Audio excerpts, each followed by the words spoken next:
Bismillahirrahmanirrahim. Assalamualaikum warahmatullahi wabarakatuh. Kali ini kita kedatangan motor Supra GTR 150 yang mengalami suara berisik di permesinannya. Wede, motor ganteng-ganteng tapi berisik guys, malu-maluin. Nah, tapi kira-kira kenapa motor ini bisa berisik? Mari kita sikat dan kita analisa bareng-bareng. Dan pertama-tama tentunya kita lakukan dulu check sound.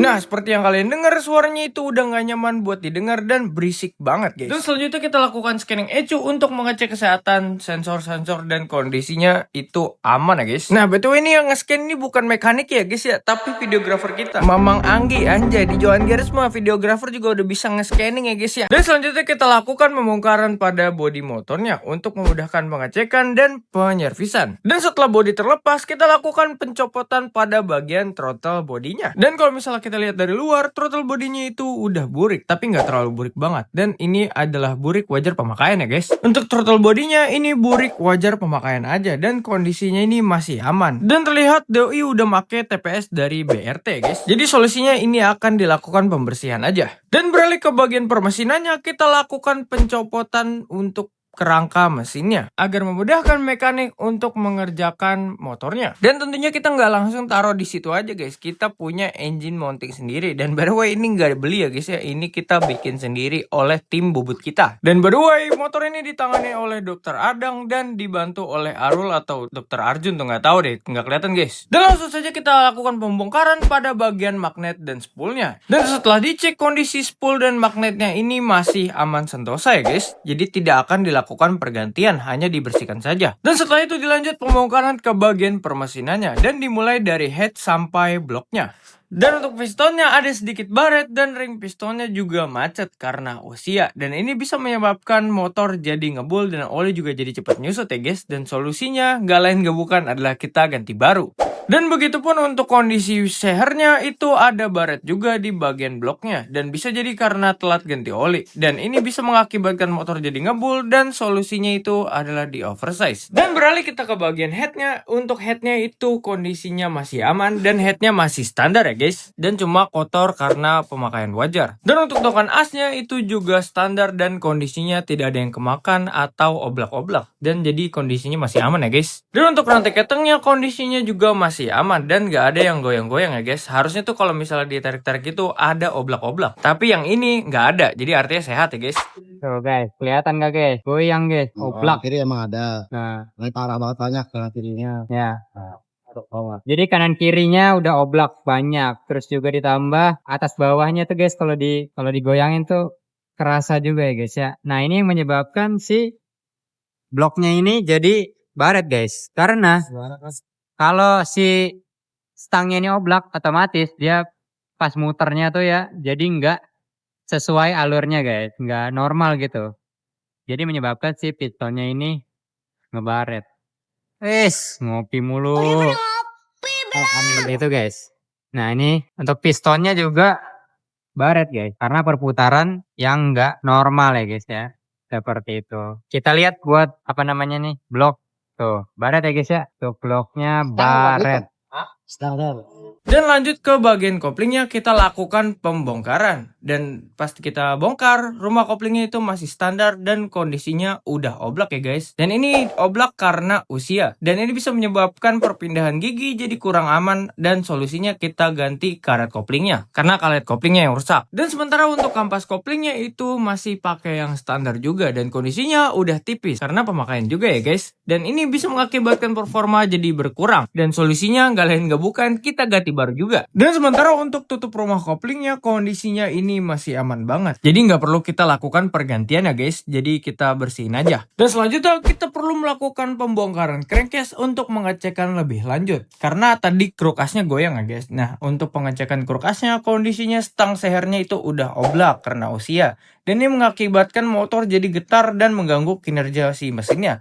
Dan solusinya kita harus ganti baru ya guys. Dan setelah itu kita lakukan penginformasian dan edukasi dengan ownernya. Dan juga diskusi apakah ini mau diganti atau part-part yang diganti itu yang perlu di mana aja guys. Jadi itu tergantung si ownernya, kita hanya menyarankan. Dan dilanjut kita lakukan pembersihan secara menyeluruh pada part-part yang kotornya ya guys. Dan seperti biasa kita lakukan penyemprotan pakai carbo cleaner dan kita bersihkan pakai bensin juga ya guys. Dan kuas-kuas kalau misalnya emang perlu. Intinya di Johan Klinik ini kita lakukan pembersihan secara menyeluruh sebisa mungkin ya guys. Kalau misalnya emang ada yang kurang ya hampura ya guys ya. Dan sementara untuk karet balancernya itu kondisinya udah getas dikarenakan usia. Dan ini bisa mengakibatkan motor jadi getar dan solusinya kita ganti baru pakai merek Suzuki. Tapi part barunya nggak ketek ya guys ya, hampura ini mah. Jadi kita tampilin editannya aja nih guys ya. Karet Suzuki-nya nih kayak gini nih tampilannya nih. Nah, dan untuk krukasnya kita ganti baru satu set pakai yang standar ya guys. Oke, jadi langsung nanti kita lakukan pemasangan aja. Dan selanjutnya kita lakukan perakitan bagian crankcase-nya. Nah, jadi kita setting dulu nih ya, ini sampai rapi.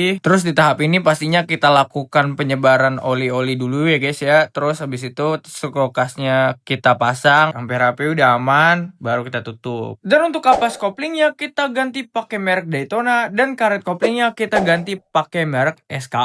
Dan seperti biasa dua ini tuh merek andalan kita juga ya guys ya. Nah, setelah semuanya sudah rapi, kita lakukan perakitan dan penutupan bagian koplingnya. Tentunya harus rapi, presisi, dan kita nggak asal pasang ya guys ya. Kita harus hati-hati. Dan apalagi packing itu nggak bisa diremehin ya guys ya. Bisa bikin oli rembes lah, inilah itulah, gitulah. Nah, sementara untuk pistonnya kita ganti baru pakai merek Vim yang oversize 50 dan bloknya juga udah dilakukan oversize 50 dengan proses quarter dan huning. Nah, hasilnya udah rapi banget, udah jos pak. Nah, karena udah ganteng, udah cakep banget, langkah selanjutnya kita lakukan perakitan secara keseluruhan pada permesinannya ya guys. Dan tentunya seperti biasa guys, kalau lakukan pemasangan itu nggak bisa diremehin dan kita harus berhati-hati, asal pasang aja tuh nggak ada di kita ya guys ya. Walau pengerjaannya cepet dan satu hari bisa bore up, tapi kita nggak bisa ngeremehin pemasangan sekecil apapun karena itu bisa berdampak besar ya guys.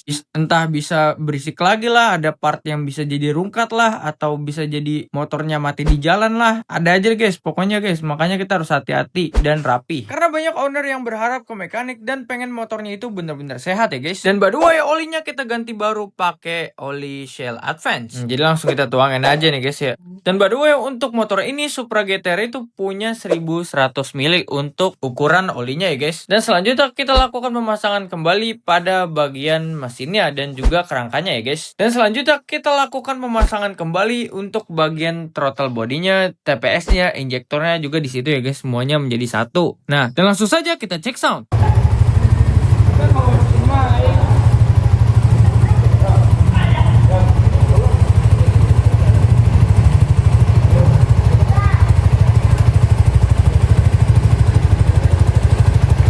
Dan yang terakhir kita lakukan test drive. Dan oke guys, jadi ini adalah hari selanjutnya guys ya. Karena semalam tuh prosesnya ada sedikit trouble. Jadi karena udah kemalaman, jadi kita lanjut di pagi hari ini ya guys ya. Nah, jadi untuk motor ini adalah keluhan di awalnya itu suara permesinannya itu berisik guys.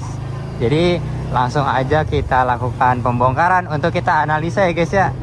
Untuk mencari juga nih di mana sumber masalahnya. Terus juga kita menemukan bahwa permasalahan utamanya itu ada di bagian stang sehernya yang udah oblak guys. Jadi kita kasih tahu tuh si ownernya, si stang seher ini oblak akibatnya apa. Nah, jadi kemarin tuh merembet ya guys ya ke blok dan pistonnya jadi baret semua guys. Nah, itu dikarenakan si stang sehernya yang udah oblak. Jadi kita kasih tahu tuh si ownernya. Jadi ownernya juga pengen ganti sekalian ya guys ya. Karena harganya beda-beda tipis antara ganti stang doang sama langsung ganti kruk as satu set ya guys ya. Jadi ownernya sekalian tuh milih buat ganti kruk asnya satu set guys, seperti itu.